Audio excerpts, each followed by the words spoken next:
5 heads पढ़े थे हमने 5 अकाउंटिंग हेड्स पढ़ लिए हमने। अकाउंटिंग खत्म हो गई हमारी, अकाउंटिंग हमारी कल खत्म हो गई थी, ठीक है, अभी इंट्रो खत्म हो गई थी जी। ओके, अकाउंटिंग के 5 हेड्स हैं, मेन 5 हेड्स हैं। एक asset, a resource owned by the business which will give benefit in future. It may be non-current, it may be current. Non-current assets वो जिनकी लाइफ 1 साल से ज़्यादा, करंट जिनकी लाइफ 1 साल से। नॉन करंट की example land, building, plant, but ठीक है, एक्सेट्रा। करंट की example cash in hand, cash at bank, debtors, inventory, ठीक है। फिर बात हुई थी लायबिलिटीज की। लायबिलिटीज क्या होती हैं? ऑब्लिगेशन टू पे समवन इन फ्यूचर। ये भी करंट हो सकती हैं, नॉन करंट। करंट लायबिलिटीज वो जिनको पे करना है 12 महीने के अंदर अंदर, और नॉन करंट जिनकी पेमेंट 1 साल के बाद करनी होती है। करंट की एग्जांपल बैंक लोन 6 महीने के लिए ले लिया, किसी से उधार पे चीज़ें उठा ली, क्रेडिटर जिसको कह रहे थे, ठीक है जी। और नॉन करंट की आपके शायद इंट्रो के अंदर एक ही लायबिलिटी आए, वो लॉन्ग टर्म लोन ही है। आपने 2, 4, 5, 10, 15, 20 साल के लिए कोई लोन ले लिया, साल से ज़्यादा के लिए बैंक से लोन लिया, तो वो क्या है? आपके ऊपर लायबिलिटी है जो नॉन करंट है, ठीक है, लॉन्ग टर्म है। फिर हमने बात की थी इनकम्स की। इनकम क्या है जी? कमाया जो बिजनेस ने, ठीक है। अब उसकी हमने 2 क्लासिफिकेशंस देखी थी, या सेल्स रेवेन्यू कहते हैं या अदर इनकम। सेल्स रेवेन्यू क्या है? वो अमाउंट जो कोर एक्टिविटी से अर्न की बिजनेस ने, उसे सेल्स या रेवेन्यू कहते हैं। और जो नॉन कोर एक्टिविटीज की इनकम होगी, है वो भी इनकम, तो उसको सेल नहीं कहेंगे, अदर इनकम कहेंगे। चौथा हेड हमने देखा था एक्सपेंसेस का। एक्सपेंसेस को भी हमने फिर 2 कैटेगरीज बना ली थी, एक गुड्स परचेज की फॉर सेलिंग पर्पस, और दूसरा बाकी खर्चे। भाई दुकान बनाई तो चीजें ला के रखी बेचने के लिए, दुकान का किराया, बिजली का बिल, छोटू की सैलरी, ये भी खर्चे हैं। जो चीजें खरीद के लाए वो भी खर्चा किया, और जो बाकी खर्चे हैं वो भी खर्चे हैं। तो फर्क क्या था? जो गुड्स परचेज की फॉर सेलिंग पर्पस वो हैं परचेजेस, और जो बाकी एक्सपेंसेस डे टू डे हमने किए उनको अदर एक्सपेंसेस कहा था, उनका अपना नाम आता रहेगा, आज देखेंगे क्वेश्चंस में, ठीक है जी। और आखिरी बात हमने की थी कैपिटल की, जिसका कॉन्ट्रा ड्राइंग्स भी था।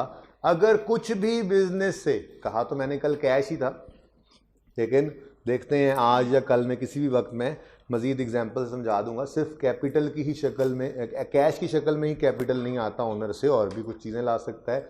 ऐसे ही सिर्फ कैश लेके नहीं जा सकता, कुछ और भी लेके जा सकता है, ठीक है। बहरहाल कैपिटल हमने कहा था जो भी बिजनेस की तरफ आ रहा है, कहाँ से? ओनर से, वो क्या कहलाता है? कैपिटल। और जो ओनर से बिजनेस की तरफ जा रहा है, ओके। फिर हमने एंड पे बात की थी कि बिजनेस के पास जितने भी रिसोर्सेज, एसेट्स क्या थे? रिसोर्सेज। बिजनेस के पास जितने भी रिसोर्सेज हैं, वो चाहे लैंड है, बिल्डिंग है, प्लांट है, मशीनरी है, इक्विपमेंट है, कैश है, बैंक में कैश है, हाथ में डेटर्स हैं, इन्वेंट्री है, करंट नॉन करंट, जितने भी रिसोर्सेज बिजनेस के पास पड़े हैं, वो या तो उसको ओनर ने दिए होते हैं या अदर पार्टीज ने दिए होते हैं। क्या मतलब ओनर ने दिए होते हैं? भाई बिजनेस तो ऐसे थोड़े शुरू होता है, ओनर ने घर से पैसा उठाया, बिजनेस में लाके रख दिया। अब ये बिजनेस के पास एक रिसोर्स आया जिसका नाम कैश था। ये कैश उसको कहां से मिला? ओनर से। फिर उन्होंने कैश में, दराज में से कैश निकाला और चीजें खरीद ली। अब स्टॉक आ गया, कैश कम हो गया। ये चीजें आज देखेंगे हम, ठीक है। तो रिसोर्सेज बन रहे हैं उसी रिसोर्स से अल्टीमेटली, जो कौन लेके आया था? ओनर, ठीक है। अच्छा, फिर हमने ये बात की थी कि अगर ओनर की बजाय कोई और भी कैसे रिसोर्स दे सकता है। मिसाल के तौर पे बैंक कोई ओनर नहीं है बिजनेस का, बैंक ने उधार पे पैसे दे दिए, लोन दे दिया। अब बिजनेस के पास तो कैश आ गया ना, बोलो, बैंक से जब लोन लिया तो बिजनेस के पास कैश इकट्ठा हो गया है, नो डाउट वापस करना है, ये लायबिलिटी है, लेकिन रिसोर्स पड़ा हुआ है। ये रिसोर्स से किसने दिया है? जो ओनर घर से लाया था वो ओनर ने दिया था रिसोर्स, जो बैंक ने दिए उसको पैसे वो बैंक ने रिसोर्स दिया, उसी को यूज करके बिजनेस जो है वो चीजें खरीद रहा होता है। कभी वो नॉन करंट एसेट्स खरीद रहा है, कभी वो करंट एसेट्स खरीद रहा है। बात समझ आ रही है? ठीक है। तो हमने फिर एक इक्वेशन डिराइव की थी कल के बिजनेस के जो रिसोर्सेज होते हैं जिनको हमने एसेट्स कहा था, एसेट्स क्या हैं जी? Resources of business.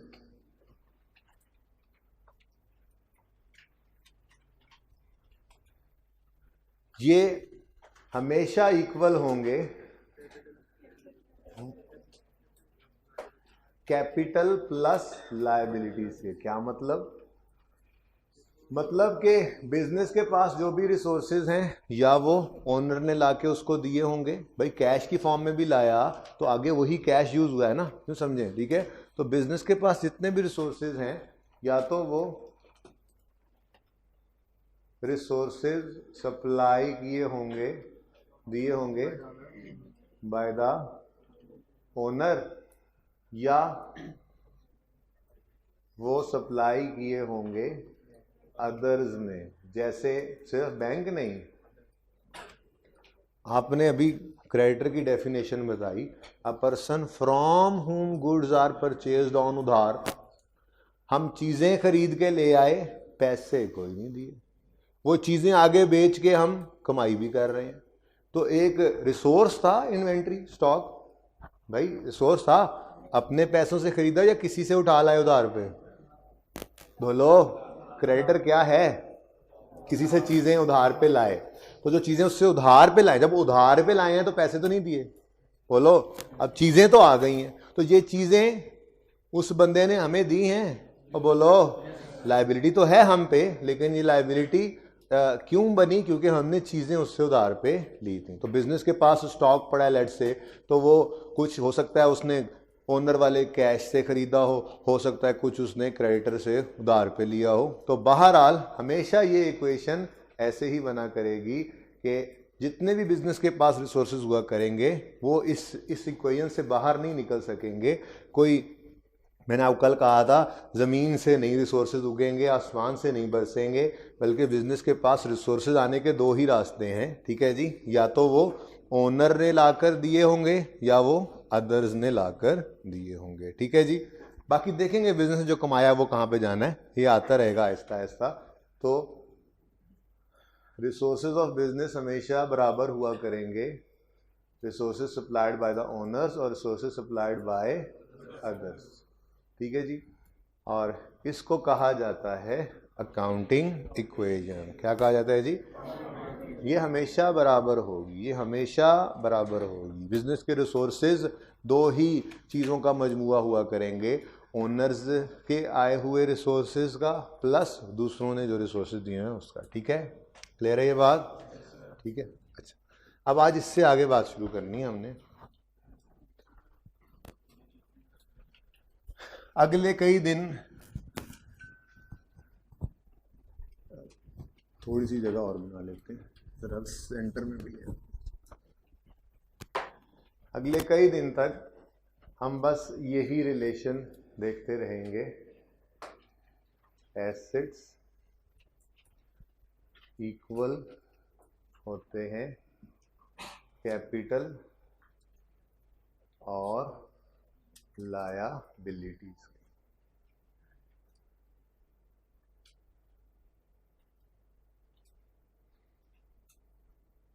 कोई जल्दी नहीं है, जो हेड्स पढ़े हैं हर ट्रांजैक्शन को पढ़ते जाएंगे और आइडेंटिफाई करेंगे उसमें कौन से हेड्स आइडेंटिफाई हो रहे हैं और उसके नीचे लिख लिया करेंगे उनको। ठीक है जी।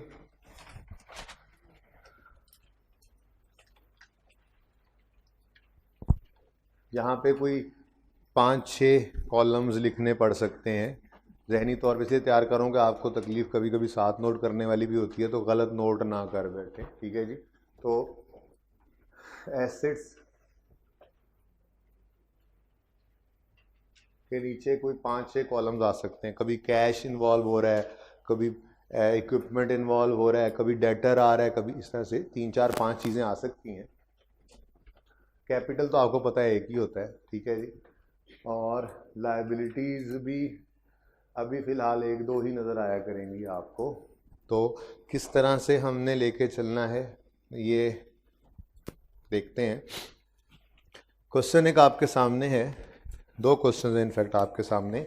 शायद पहला भी हम पूरा ना करें आज, तो भी कोई मसला नहीं, हम आराम से ये बात सीखेंगे। 1.1 क्वेश्चन है, mister A started business of fitness gym. भाई पहले 4-5 क्वेश्चंस तो शायद होंगे ही आपके सामने सर्विस बिजनेस के। ये तो गुड्स से भी ज़्यादा इजी अकाउंटिंग होती है, ठीक है। देखें जो बंदा जिम खोल के बैठा हुआ है, आप वहाँ पे जाएंगे, आप क्या वहाँ से मशीनें उखाड़ के ले आते हैं? जी, आप जाते हैं, मशीनें वहीं लगी रहती हैं, आप वर्जिश करते हैं, वो वर्जिश करने के पैसे उनको देते हैं और वापस आ जाते हैं। यानी उस जिम वाले ने आपको वर्जिश करने की फैसिलिटी दी, सर्विसेज दी, उसके अगेंस्ट आपसे फ़ी चार्ज की। तो सही है ना। तो सबसे सिंपल काम से ही बात शुरू करेंगे। अब हुआ क्या करेगा, हर ट्रांजैक्शन के अंदर दो heads at a time involve होंगे। अकाउंटिंग का उसूल है, डुअलिटी कॉन्सेप्ट इसको कहते हैं। हर ट्रांजैक्शन के अंदर दो हेड्स इन्वॉल्व होंगे। कोई जल्दी नहीं है, आराम से आइडेंटिफाई करना शुरू करते हैं। सवाल पढ़ना शुरू कर रहा हूँ। Mister A started business of fitness gym on 1st of January 2009. His transactions for the month of January are as follows. बह रही हैं। Okay sorry, follows. यकम जनवरी क्या हुआ, पढ़ें।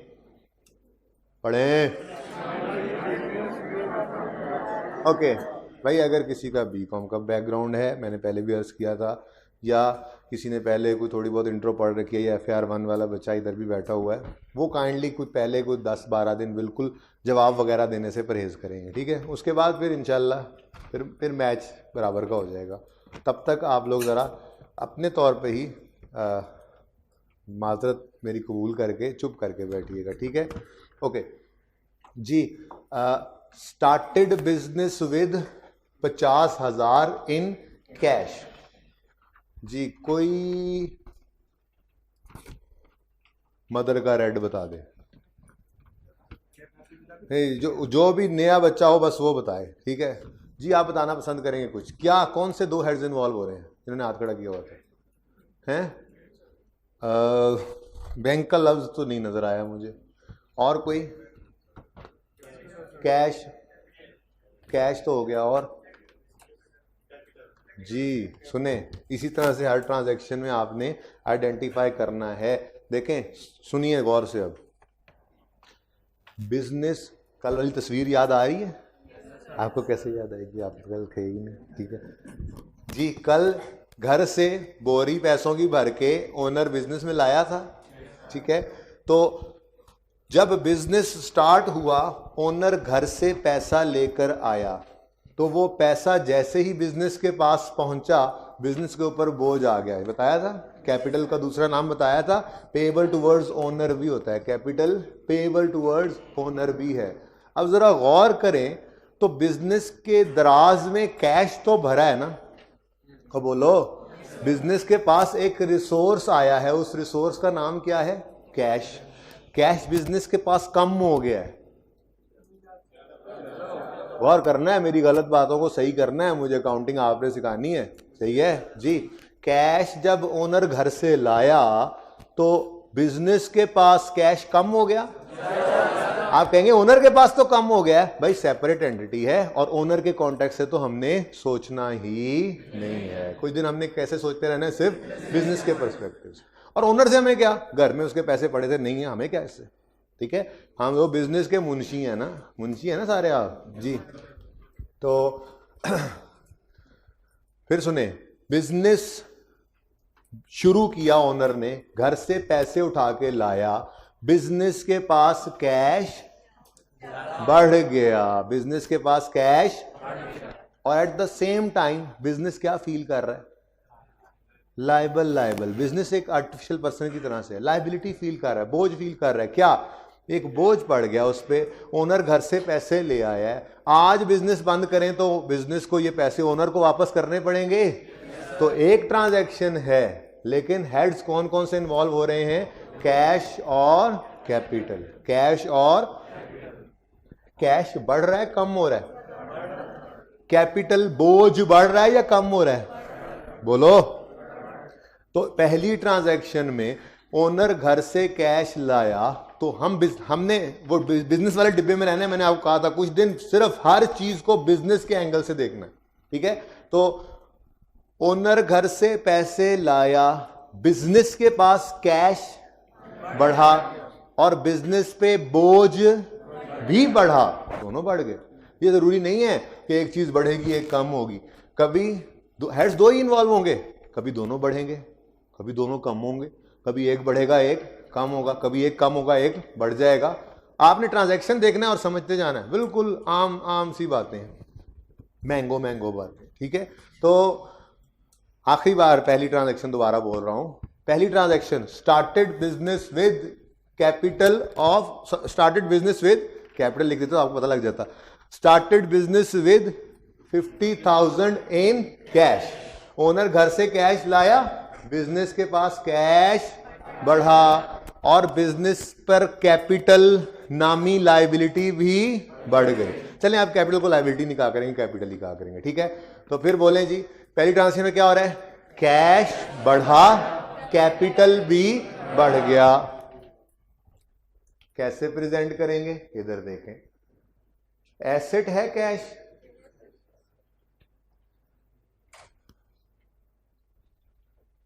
ट्रांजैक्शन 1, यहां डेट लिख लेता हूं, चलें, यकम जनवरी। यकम जनवरी को क्या हुआ? बिजनेस, ये बिजनेस, हर चीज बिजनेस के पर्सपेक्टिव से सोच रहे हैं, ठीक है? इससे अलग नहीं सोचना, प्लीज दूसरे एंड पे जाके नहीं सोचना, जरूरत नहीं है आपको फिलहाल, ओके जी? पहली ट्रांजैक्शन कैश, आप क्या बोल रहे थे? बिजनेस में कैश बढ़ गया, प्लस कितना बढ़ा?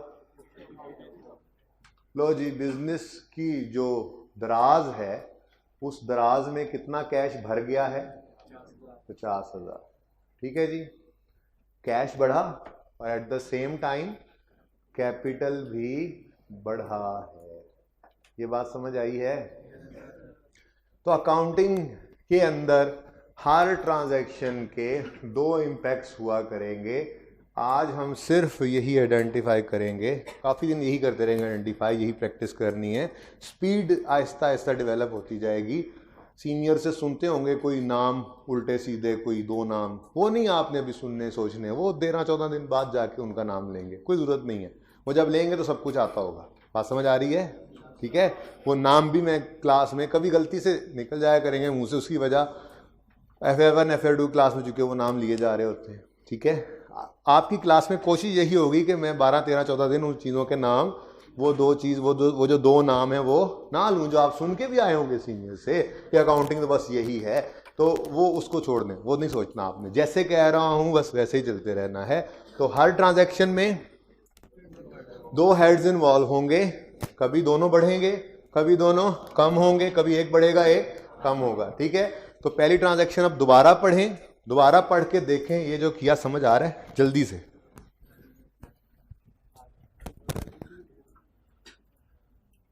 क्यों? हाँ, तो बोझ का नाम कैपिटल है ना, इस बोझ का नाम जो ओनर से आता है उसको लायबिलिटी नहीं कहते, कैपिटल कहते हैं। बढ़ गई है, लायबिलिटी ही बढ़ी है, ये कैपिटल लायबिलिटी टुवर्ड्स ओनर ही है। समझ आई? हाँ जी, समझ आती है बात? स्टार्टेड बिजनेस विद 50,000 कैश, मतलब जब कैश लाया तो बिजनेस में कैश एसेट बढ़ा और कैपिटल भी बढ़ गया, ठीक है जी? Next transaction, purchased shop for 10,000 on cash. सब बच्चे खामोशी से सोचें, कोशिश करें ऐसे कुछ लिख लें, बस शुरू करेंगे, बड़े हो जाएं, ये क्या बात है? क्या नोट करेंगे या मैं लिखूंगा छापा लगाएंगे? नहीं नहीं, बस ठीक है, ये इतना टाइम ले लें, बस ये हेडिंग बना लें। आगे 2-3 कॉलम्स की और जगह होनी चाहिए आपके पेज के ऊपर, ये फॉर्मेट बन जाए। जल्दी करें, बस खुद ही करेंगे, अभी काम आपने करना है। 10,000 ऑन कैश, अच्छा अब एक आध से पूछूं, फायदा नहीं है, 1 मिनट पहले दे दिया, आपने लिख लेना है। कितने बच्चों ने नहीं लिखा अभी तक, वो लिख रहे हैं, फॉर्मेट ही नहीं बना है कोई। चले 2-3 ही हैं, वो फिर खुद सोचते हैं, जल्दी करें। सुने, 1 आध मिनट आपको दिया, परेशान नहीं होना एक क्रॉस से, एक सफ़े को ज़ाया करने से। जो चीज़ चाहिए आपको कॉन्फिडेंस ही है, चीज़ जो सामने आई है, पता है, आइडिया हो गया है, कॉन्फिडेंस से करें जो काम करना। तो गलत हो जाएगा ना, काट देंगे, सारा सफ़ा गलत हो जाएगा ना, एक सफ़ा ज़ाया हो जाएगा, 6 महीने तो बच जाएंगे। ठीक है, नहीं करना सफ़ा ज़ाया।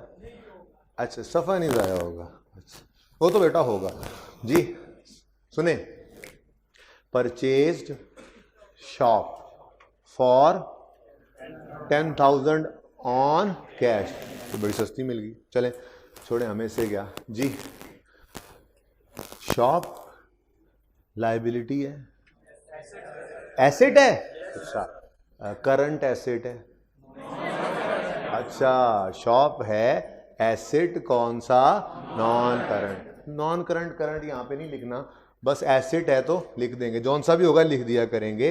अच्छा चलें, बिजनेस ने शॉप खरीदी तो बिजनेस के पास एक एसेट कम हो गया, शॉप कम हो गई। अच्छा, हर बात ही गलत बोल रहा हूं मैं आज, पता नहीं क्या हुआ, आप लोग तो जाग रहे हैं ना। गुड गुड, शाबाश। तो बिजनेस के पास शॉप बढ़ गई और कैश पे करके शॉप ली तो कैश भी बढ़ गया। ये बात समझ आ गई। फिर 2 इंपैक्ट्स पड़े, शॉप खरीदी कैश में, ठीक है, तो शॉप नामी एसेट ओनरशिप में आ गया, एसेट बढ़ गया शॉप, और दूसरी तरफ कैश कम हुआ है। एक रिसोर्स खरीदने के लिए एक रिसोर्स कम करना पड़ा, एक रिसोर्स कैश नामी रिसोर्स यूज करके ही तो शॉप खरीदी हमने। ठीक है, तो अगेन ट्रांजैक्शन के अंदर कितने हेड्स इन्वॉल्व हुए, 2।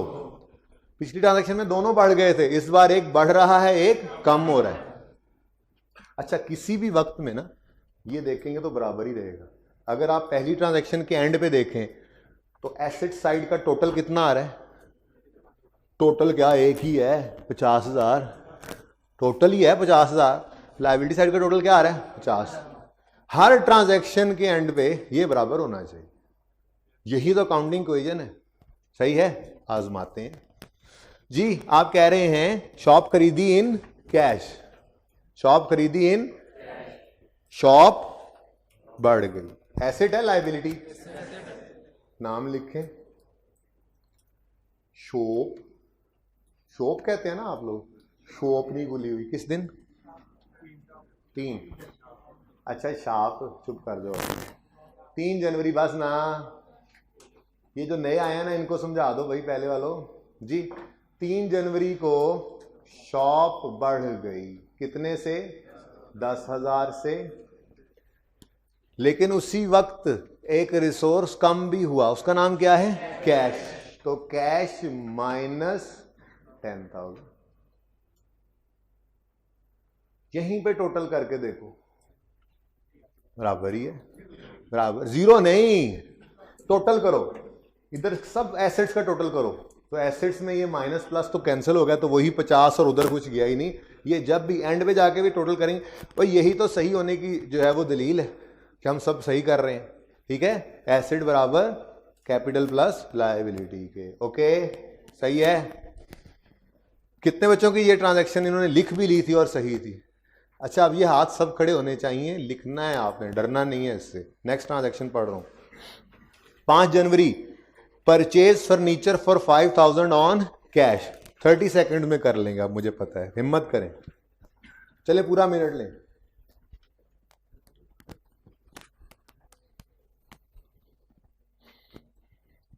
देखें जी, 5 जनवरी क्या हुआ है, purchased furniture for 5,000 on cash, cash देकर फर्नीचर खरीदा है।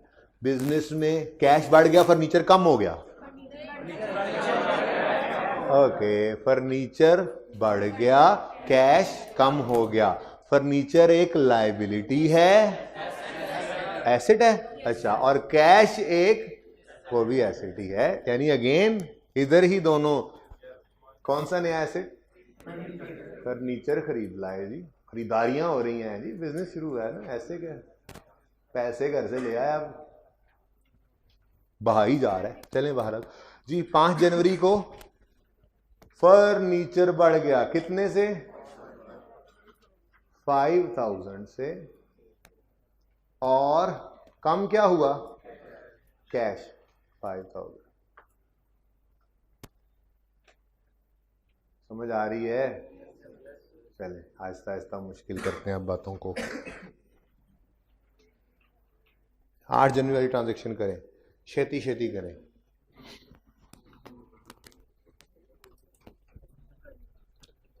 काम खुद ही करना सीखें, ये क्या कि नोट करने आ जाते हैं मुंह उठा के। नॉन करंट रिवाइज तो करते चले ना। एसेट है, इक्विपमेंट, ठीक है, खरीदा है तो बढ़ गया।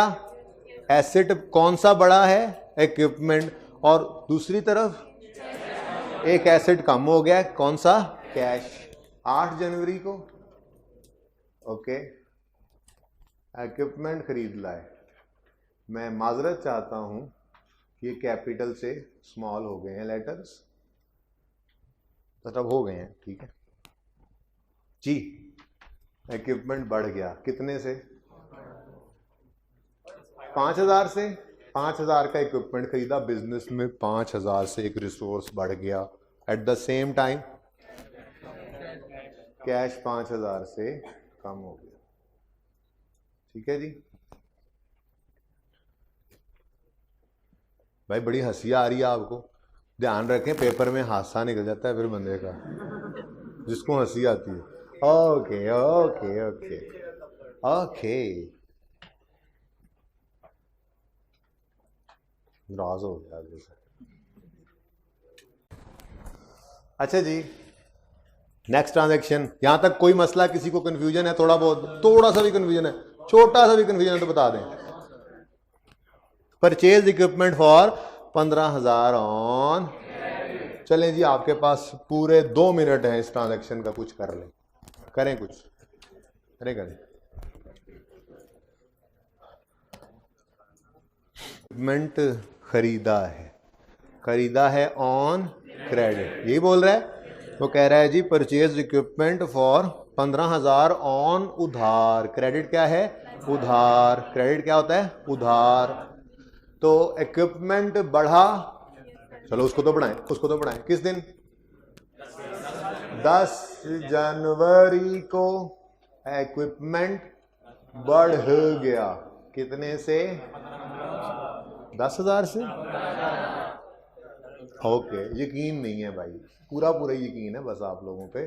स्टार्ट में तो जरा मुझे तसल्ली करनी पड़ती है जी। 15,000 से इक्विपमेंट बढ़ गया और कैश 15,000 से कम हो गया।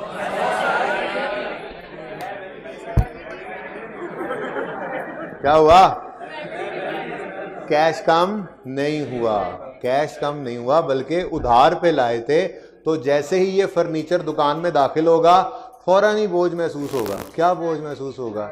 यार इसके पैसे भी अब देने पड़ेंगे, ऐसे ही है। तो ऐसा बोझ जिसको फ्यूचर में पे करके ख़त्म करना हो, उसका नाम क्या रखा था? अच्छा, तो लायबिलिटी का नाम बता दो फिर जी। यही बताना चाह रहा था, इसको हम क्रेडिटर नहीं कहा करेंगे, पेबल फॉर इक्विपमेंट।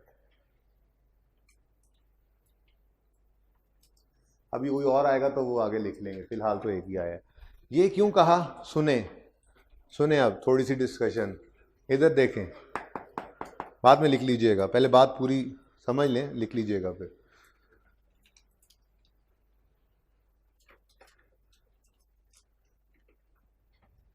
परचेज चीज़ें भी की जाती हैं सेलिंग पर्पस के लिए, फिक्स्ड एसेट भी किए जाते हैं। फर्क समझिए। दुकानदार ने, मतलब दुकानदार, ये यहाँ पे दुकानदार कौन है? फिटनेस जिम वाला। तो फिटनेस जिम वाले का काम क्या है? फर्नीचर बेचना, बोलो बोलो, इक्विपमेंट बेचना, अच्छा शॉप बेचना, क्या वो प्रॉपर्टी डीलर है कि शॉप बेचे? हाँ, क्या वो स्पोर्ट्स की दुकान वाला है कि स्पोर्ट्स इक्विपमेंट बेचे? क्या वो इंटरवुड फर्नीचर वाला है कि फर्नीचर बेच रहा है? नहीं। तो ये समझना पड़ा करेगा आपको हर ट्रांजैक्शन में, हर सवाल के अंदर। इस सवाल का, इस बिजनेस के अंदर क्या उसका काम नजर आ रहा है आपको? भाई लोग आएंगे, वर्जिश करेंगे, पैसे देकर जाएंगे। तो फिर इसका मेन काम ये नहीं है ये चीजें बेचना। देखें, शॉप बेचने वाले लोग भी हो सकते हैं प्रॉपर्टी डीलर, ठीक है, इक्विपमेंट बेचने वाले लोग भी हो सकते हैं। भाई आपको कार फिक्स्ड एसेट है, भाई शोरूम वाला है उसके लिए कार फिक्स्ड एसेट नहीं है। बात समझिएगा मैं क्या बात कर रहा हूं। शोरूम वाले के लिए कार इन्वेंट्री है, unsold items purchase for selling purpose. Furniture की दुकान वाले के लिए, फर्नीचर के शोरूम वाले के लिए फर्नीचर क्या है? इन्वेंट्री है, स्टॉक है, उसके लिए फिक्स एसेट नहीं है। फर्क क्या है? फर्क ये है कि जब एसेट हम सेलिंग पर्पस के लिए खरीदते हैं, जब गुड्स हम सेलिंग पर्पस के लिए खरीदते हैं, तो वो परचेजेस कहलाती हैं, ठीक है। उनमें से अनसोल्ड स्टॉक भी कहलाता है। लेकिन जो गुड्स हम यूज के लिए खरीद रहे हैं वो परचेज नहीं है, उनका अनसोल्ड जो है वो स्टॉक भी नहीं है, उसी को तो फिक्स्ड एसेट कहते हैं। वही तो वो एसेट है, a resource owned by the business which will give benefit in future. तो थोड़ा सा फर्क है, जरा समझिएगा। परचेज करें अगर, परचेज हुई of goods for selling purpose, ये क्या लिखा हुआ है? परचेज ऑफ, समझ लेना, वो गुजारा कर लेना है। Purchase of goods for selling purpose, ये अभी एप्लीकेबल नहीं होगा क्योंकि ट्रेडिंग बिजनेस है ही नहीं, हमारे सामने सर्विस है, तो इसने कुछ चीज़ें खरीद के बेचनी नहीं है। लेकिन आज ये लिख तो लेना, जब आएंगी गुड्स, जब आएगा ट्रेडिंग बिजनेस, तो तब फिर यही कॉन्सेप्ट यूज हो जाएगा। बात तो पूरी कर ले जी। अगर परचेज की है goods for selling purpose, for selling, ठीक है, तो हम इसको नाम दिया करते हैं परचेजेस उर्फे आम में, ठीक है। और अगर ये उधार पे खरीदें तो जिससे खरीदा उसका नाम क्रेडिटर, ओके। और अगर ये बिकने से रह गई, अनसोल्ड हैं, तो उसको हमने कहा स्टॉक या इन्वेंटोरी। तो जब गुड्स खरीदेंगे फॉर रीसेल पर्पस तो उनका नाम क्या होगा? परचेजेस। अगर उधार पर खरीदी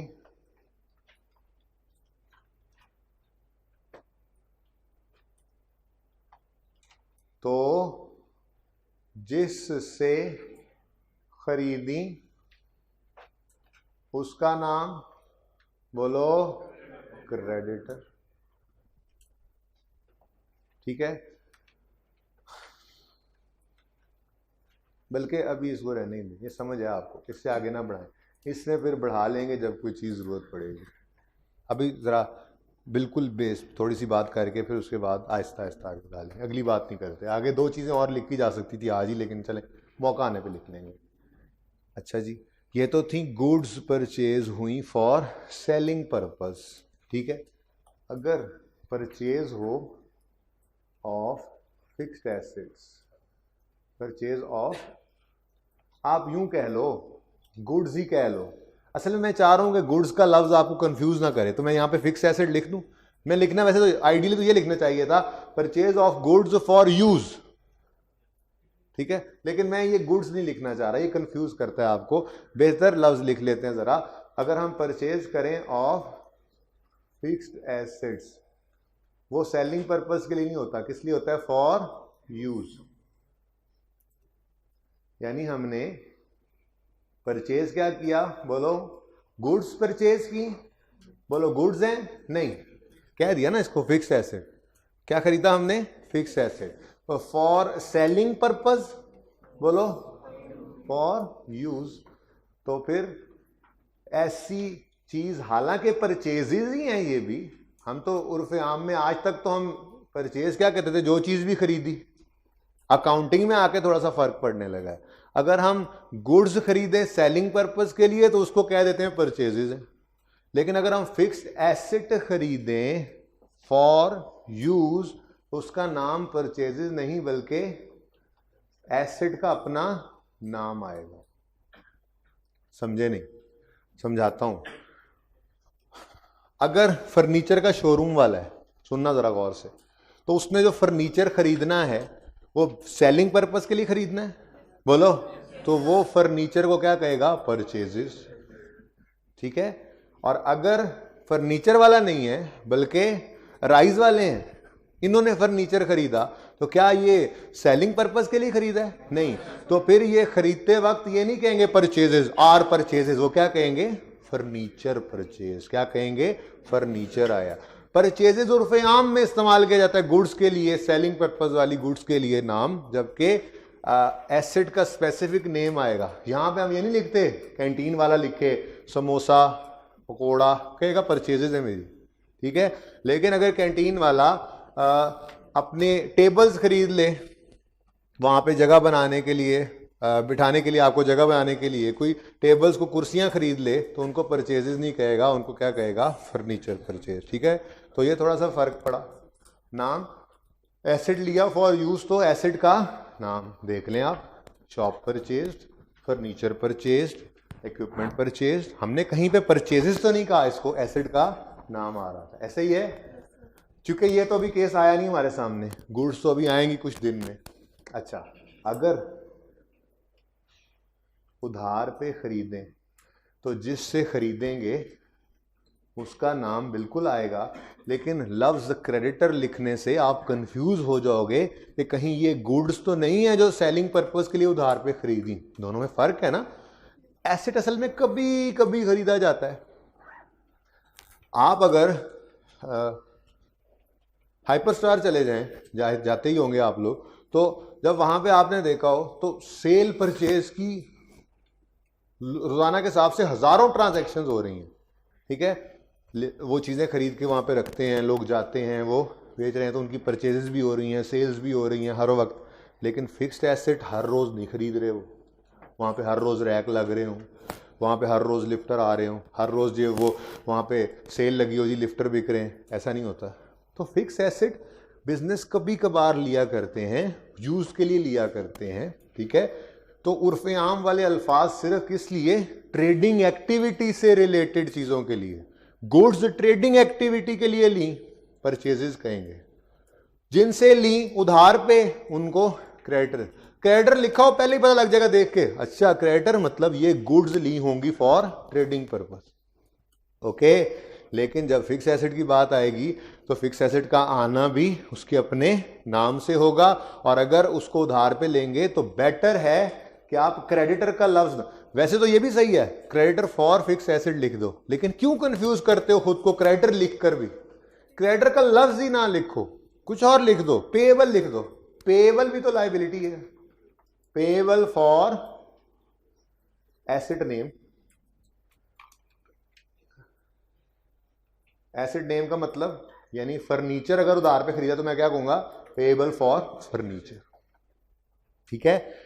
गुड्स ट्रेडिंग एक्टिविटी के लिए ली तो परचेजेस, जिनसे ली अगर उधार पे ली है तो उनका नाम क्रेडिटर। फिक्स एसेट अगर लिया है फॉर यूज तो परचेजेस ना कहना, उसका अपना नाम लिखना, और अगर उधार पे लिया तो जिससे उधार पे लिया उसको क्रेडिटर कहो ही ना, कंफ्यूजन होगी, क्या कहा करोगे, पेएबल। ठीक है जी। तो पेएबल फॉर इक्विपमेंट, बिल्कुल आपने सही पहचाना, बढ़ी तो लायबिलिटी ही थी, लेकिन फ्यूचर में काम आ जाए एक डिस्कशन, वो अभी हमने कर ली है। ठीक है जी। आगे जाते जाएंगे आहिस्ता आहिस्ता, ये बातें फिर आहिस्ता आहिस्ता ऐसे ही हम छोटी छोटी बातें डिस्कस करते जाएंगे, उनको अप्लाई करते जाएंगे जैसे जैसे वो आती चली जाएंगे। ठीक है। ओके। तो वापस जाते हैं अपनी ट्रांजैक्शन पे। क्या हुआ, परचेज इक्विपमेंट फॉर 15,000 ऑन उधार, ऑन क्रेडिट। तो 15,000 से एसेट बढ़ गया। दूसरी तरफ लायबिलिटी जिसका नाम क्या है, हाँ जी, बिजनेस पे एक बोझ भी बढ़ गया है जिसका नाम क्या है, क्रेडिटर ना कहना, जब आगे जाके सवालों में गुड्स आएंगी तो क्रेडिटर कहा करेंगे, ठीक है।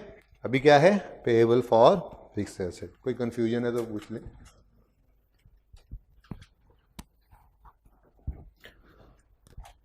नोट कर लिया हुआ है, ये नोट करना जल्दी से कर लें, लिख लें। लेकिन ये जहाँ पे नोट कीजिएगा उसके नीचे 3-4 लाइंस खाली छोड़ दीजिएगा। आने वाले दिनों में मैं तो ये दोबारा बना लूँगा, इसी के आगे एक्सटेंशन कर लेंगे, आपका टाइम बच जाएगा वहाँ पे, ठीक है।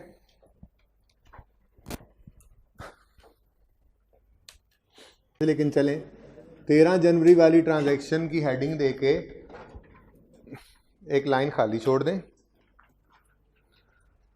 एक जैसी जरा करते चले ना, एनसर्कल कर लें इस ट्रांजैक्शन को, 13 जनवरी को एनसर्कल कर लें।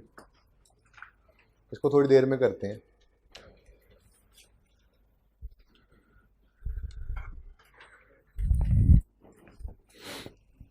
और 17 जनवरी वाली ट्रांजैक्शन करने के लिए आपके पास पूरा 1 मिनट है, जल्दी करें। 17 जनवरी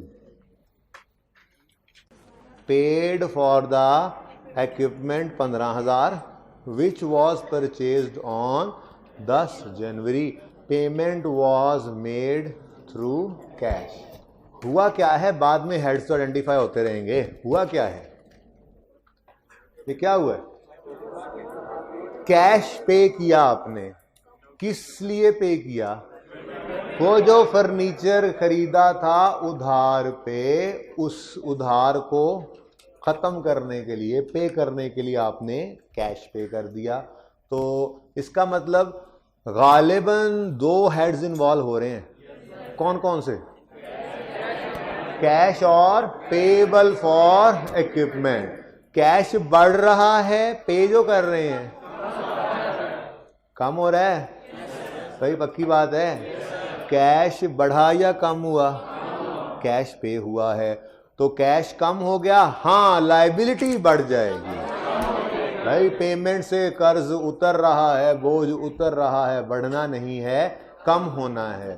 तो कैश नामी एसेट क्या हो गया, कम। किस दिन, 17 को। कितने से कम हुआ, 15,000 से कैश कम हुआ, और 15,000 से ये लायबिलिटी भी कम, क्या खत्म ही हो गई। देखो ना, 15,000 उधार पर फर्नीचर खरीदा था, हम पे एक बोझ था। हमने जब वो 15,000 पे कर दिया तो अब क्लोजिंग डेट पे कोई बोझ नहीं होगा, जिसका ऐसा कोई बोझ नहीं होगा जिसका नाम पेएबल फॉर इक्विपमेंट हो। था बोझ बना था, एक दिन बना, कुछ दिन बाद वो बोझ हमने उतार दिया पे करके, तो लायबिलिटी बन ही नहीं सका। बना था, खत्म हो गया। और ठीक है,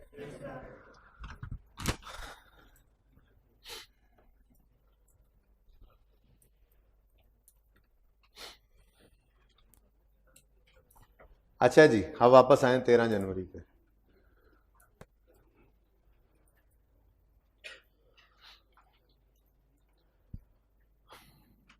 तेरह जनवरी पे क्या हुआ जी, रेंडर्ड सर्विसेज। क्या किया उसने, यानी कि लोग आए, उन्होंने वर्जिशें की, ठीक है जी, rendered services and received membership fee of ₹20,000 रुपये कैश रिसीव किया। किसके अगेंस्ट, सर्विस के अगेंस्ट। चलें, सोचने के लिए पूरा 1 मिनट है, बोलना कुछ नहीं। जिसको समझ आ गई वो भी कोशिश करे कुछ उल्टा सीधा। हाँ जी, क्या कहते हैं फिर, कुछ समझ पड़ी है, नहीं पड़ी, सोचें। और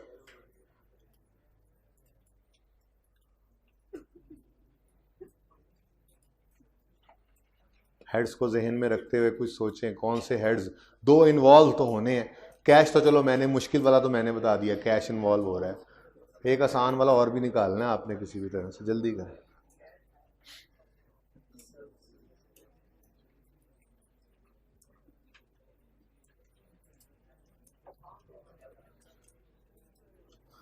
ओके, सोचने का टाइम इज अप। सुने, जिम वाले का काम जिम सर्विसेज देना, उसने वो सर्विसेज दी, छोड़ो। राइस वालों का काम टीचिंग सर्विसेज देना, इन्होंने सर्विसेज दी, आपने इनको फीस दी। तो राइस वालों के लिए ये फीस क्या है? Revenue, income. समझ रहे हैं? चलें जिम पे आए। अब जिम वालों का काम क्या? जिम सर्विसेज देना, उन्होंने वो सर्विसेज प्रोवाइड की, लोगों ने पैसे भी पे कर दिए। अब ये जो 20,000 जिम वालों ने रिसीव किया है, ये क्या है? ये उनका रेवेन्यू है, उनकी इनकम है, ये उनकी कमाई है। ये बात समझ आ रही है? तो इसका मतलब कह सकते हैं कि 20,000 रुपये बिजनेस में बढ़ गए, 20,000 रुपये बिजनेस में बढ़ गए। ये तो आसान सी बात थी। चलें लें 20,000 रुपये प्लस, यहां तक कोई मसला? अच्छा, अगली बात, दूसरी तरफ बिजनेस में रेवेन्यू भी बढ़ा है ना? तो बोलो, सेल रेवेन्यू बढ़ी है कि नहीं? ओके, तो रेवेन्यू बढ़ गया 20,000 से। अब एक मुसीबत आन पड़ी। अकाउंटिंग इक्वेशन आपके सामने है। कल हमने हेड्स पढ़े थे 5, अकाउंटिंग इक्वेशन में हेड्स नजर आए सिर्फ 3, एसेट, कैपिटल, लायबिलिटी। कहीं पे इनकम दिख रही है, कहीं पे एक्सपेंस नजर आ रहा है। तो भाई अकाउंटिंग इक्वेशन की मजबूरी ये है कि इसमें सेल्स या रेवेन्यू और एक्सपेंसेस की जगह नहीं है। अब इसकी जगह कहीं ना कहीं बनानी पड़ेगी हमें। तो मेरा सवाल आपसे, भाई साहब ए साहब ने जो जिम खोला, पैसे भी लगाए, इतनी मेहनत भी की, फलां फलां फलां खरीद रहा है, सर्विसेज भी दी, ये पैसे रिसीव किए, कैश भी बढ़ गया। अब ये इनकम है, आप कह रहे हैं ये क्या है? इनकम है, रेवेन्यू है इसका। आज बिजनेस बंद हो जाए, आज जिम बंद कर दे, तो ये 20,000 जो बिजनेस ने कमाया है, ये कौन लेके जाएगा घर? मैं और आप ना, हम जाते थे जिम करने, हम कहेंगे हमारा भी हक बनता है भाई, हमारा भी हक बनता है। वो कहेगा क्या क्या मतलब? मैंने ये पैसे कमा लिए हुए हैं, कमा लिए, कमा लिया नहीं, ठीक है, मैंने ये पैसे कमा लिए हुए हैं, सर्विसेज दे चुका हूं मैं, ये पैसे मेरे हैं। तो बिजनेस बंद हो गया तो वो पैसे किसके पास जाने हैं फिर? तो भाई ओनर जो घर से पैसा लाया वो भी किसका है? ओनर का। और जो बिजनेस ने कमाया है वो भी किसका है? ओनर का। बात समझ आती है? बिजनेस ने शुरू से, ओनर जो घर से, रिवाइंड करने दे मुझे, रटा वापस प्ले जी। ओनर, समझ आइए क्या हुआ? कहते हैं ना आप लोग, कहा था ना सर्विस के बिजनेस में क्या रोकना, आते हैं कैसेट चलाते हैं और चले जाते हैं। तो मैं वही कह रहा था, बच्चे कहते हैं ना अक्सर, तुम्हें ज़रा स्टॉप करके, रिवाइंड करके, फिर स्टॉप करके अब प्ले करने लगा हूँ, ठीक है? तो क्या कह रहा था मैं? ओनर जो घर से पैसा लाया वो किसका पैसा है? आज बिजनेस बंद हो जाए वो पैसा कौन लेके जाएगा? ओनर। जो बिजनेस ने कमा लिया वो भी किसका है? ओनर का। आज बिजनेस बंद हो जाए तो जो घर से लेके आया था वो भी घर लेके जाएगा, जो बिजनेस ने कमा लिए हुए हैं वो भी उसी के पैसे हैं। बात समझ आ रही है? अच्छा, तो जब घर से पैसा लाया था तो बिजनेस ने कहा था कैश बढ़ा, और दूसरी तरफ कैपिटल बढ़ा। क्यों? बिजनेस पे बोझ बढ़ गया था। बिजनेस ने क्या कहा था? पेएबल टुवर्ड्स ओनर है। ये क्या है? पेएबल टुवर्ड्स ओनर है। अब बिजनेस ने कुछ पैसा कमाया, कैश भी बढ़ गया। अब अकाउंटेंट क्या कह रहा है? ये रेवेन्यू है। अब बिजनेस क्या फील करने लग जाएगा? बोलो, मजीद बोझ फील करेगा या नहीं करेगा? देखो, अगर यहां पे सेल्स या रेवेन्यू की जगह नहीं है तो सेल्स का इंपैक्ट मुझे किस पे दिखाना चाहिए फिर? कैपिटल पे। नजर आ रहा है क्या मतलब? जो ओनर घर से लाया था उसी का पैसा था, जो बिजनेस ने कमाया है वो भी किसका? ओनर का पैसा है। तो मजबूरी ये है कि हमारे सामने सेल का कॉलम नहीं है अकाउंटिंग इक्वेशन के अंदर, तो खुद से ऐड नहीं कर लेना। उसका हल ये है कि हम सेल रेवेन्यू का इंपैक्ट किस पे शो किया करेंगे? कैपिटल पे। एक्सपेंस का भी यही शो करेंगे थोड़ी देर में, ठीक है? सही है। तो इसका मतलब 20,000 की इनकम कमा ली है इसने, ठीक है? तो 20,000 कैश में रिसीव कर लिया। बोलो भाई, समझ आ रही दीवार वाले भाई जी? 20,000 रुपए, वो बंद कर लो भाई इसको।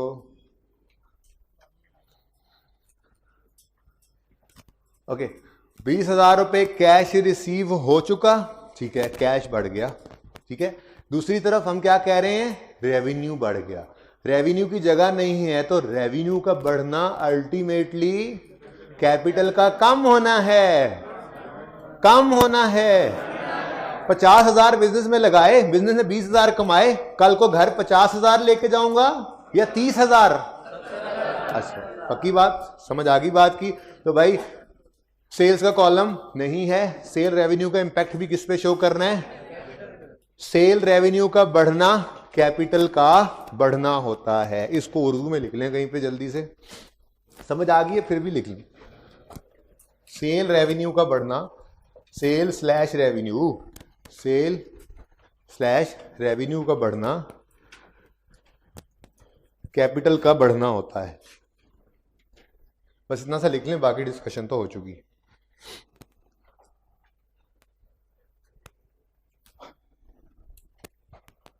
ओके, तो कैश बढ़ा, इधर देखें, कैश प्लस 20,000। सेल्स रेवेन्यू बढ़ा, उसका उसका उसका कोई कॉलम नहीं है, तो हमने क्या कर लिया? कैपिटल को बढ़ा लिया। भूल गया, जान के नहीं किया ये मैंने। हर बात जान के भी नहीं करता, कभी तो गलती भी हो जाती है। बतकाज़ा ए बशरियत। नहीं समझ आई? इतने तुम लोग मार्स से आए हुए, उर्दू आती नहीं, और आती अंग्रेजी भी नहीं है। कौवे चले हंस की चाल, और अपनी भी।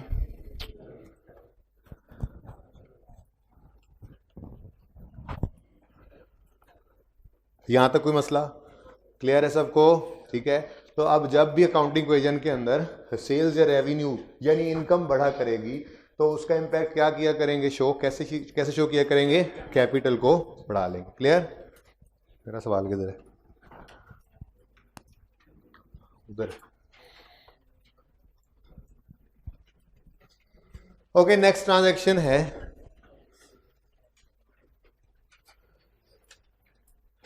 अच्छा, और कोई भी नहीं है, रेवेन्यू वाली एक ही थी। ओहो, चलें। ओके जी, सब कुछ होगा। उधार पे भी सर्विसेज देंगे, टेंशन ना लो। उधार पे एक्सपेंसेस भी आएंगे। आज तो पहला सवाल है, कैश को तो देख लें। नेक्स्ट है जी 17 वाला हो गया। 26 जनवरी paid electricity expense of gym ₹3,000 in cash. पूरे 1 मिनट देता हूं, जल्दी करें, टाइम अब कम रह गया, 2 मिनट नहीं दे सकता। सोचें कुछ, सोचें, मुझे ना बताएं प्लीज। किस दिन 26 को क्या हुआ? नहीं, वो अंग्रेजी बोलो जो उन्होंने लिखी हुई है। पेड बिजली का खर्चा इन कैश कितना? 3,000 रुपए बिजली का बिल पे किया गया। तो कैश बढ़ेगा या कम होगा? मुझे भी पता है। कितने से? 26 जनवरी कैश कम हो गया कितने से?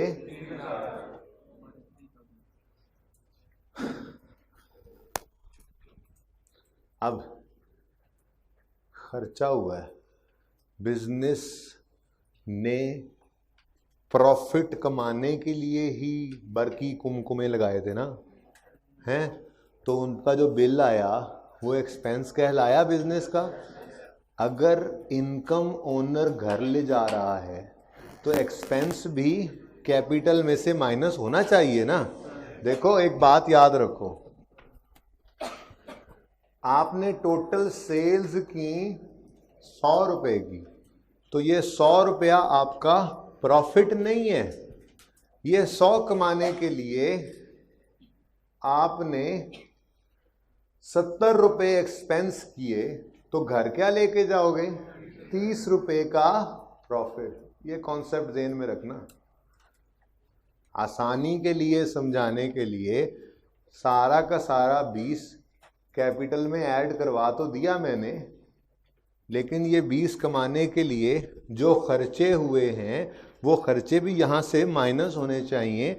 यानी यूँ कहना चाहिए, अगर ये सारी ट्रांजैक्शंस ना होती, सिर्फ ये एक ट्रांजैक्शन सेल्स रेवेन्यू लिखा होता 100 रुपया और एक्सपेंस 70, तो हम ये ना कहते कि 100 घर ले जाएगा, हम क्या कहते 100 कमाया, कैपिटल को बढ़ा लिया, बेशक अलग से कर लो, और एक्सपेंस 70 का किया, कैपिटल को इतना कम कर लो, तो अल्टीमेटली कैपिटल किस अमाउंट से बढ़ेगा?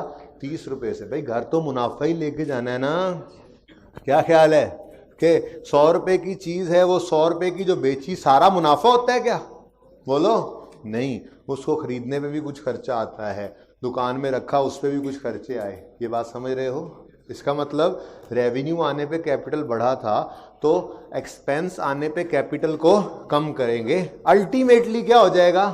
आप कैपिटल को बढ़ाएं 100 से और कैपिटल को कम करें 70 से, तो फिर कैपिटल बढ़ कितने से रहा है? नेट में कितने से? 30 से। यही मकसद है हमारा, यही तो बात कर रहा था मैं। जो बिजनेस ने कमाया, तो रेवेन्यू प्रॉफिट नहीं है, घर नहीं लेके जा सकता ओनर। घर क्या लेके जाएगा? रेवेन्यू कमाने के लिए जो एक्सपेंसेस किए वो नेट करके बकाया प्रॉफिट। भाई ये बात समझ आई है कि सिंपल ट्रांजैक्शन समझे, क्योंकि यहाँ पे एक रेवेन्यू है, 3-4 एक्सपेंसेस आ रहे हैं। मैंने इसलिए इस ट्रांजैक्शन से आपको समझाई ये बात। अगर ये सवाल होता, वो कहता सेल 100 रुपये, एक्सपेंसेस 70 रुपये, 100 रुपये की सेल कैश में रिसीव हुई है, 70 का एक्सपेंस कैश में पे हुआ है, तो क्या कहते हैं हम कहते हैं जी 100 रुपया कैश में बढ़ गया, कैपिटल भी बढ़ा लो, और 100 रुपया कैश से कम हुआ, कैपिटल को भी कम कर लो। अब कैपिटल एक बार 100 से बढ़ता, एक बार 70 से कम होता, तो अल्टीमेटली नेट में कितना बढ़ गया है? वो 30 से। यही मुनाफा है जो बिजनेस ने कमाया है और ओनर अब घर लेके जा सकता है। इसका मतलब एक्सपेंस का बढ़ना कैपिटल की कमी, इनकम का बढ़ना कैपिटल का बढ़ना, और एक्सपेंस का बढ़ना कैपिटल की कमी। पहले क्या लाइन लिखवाई थी, उसी के साथ मिला लें। मैंने क्या कहा था? सेल रेवेन्यू यानी इनकम का बढ़ना कैपिटल का बढ़ना होता है। यहीं पे बात कंटिन्यू करें। और एक्सपेंस का बढ़ना कैपिटल की कमी होता है। ओके, ये बात बहुत अच्छी समझ आ जाएगी जब हम प्रॉफिट एंड लॉस अकाउंट और बैलेंस शीट तक पहुंचेंगे इंशाल्लाह। ये चीज़ें फिर क्लियर होने लग जाएंगी।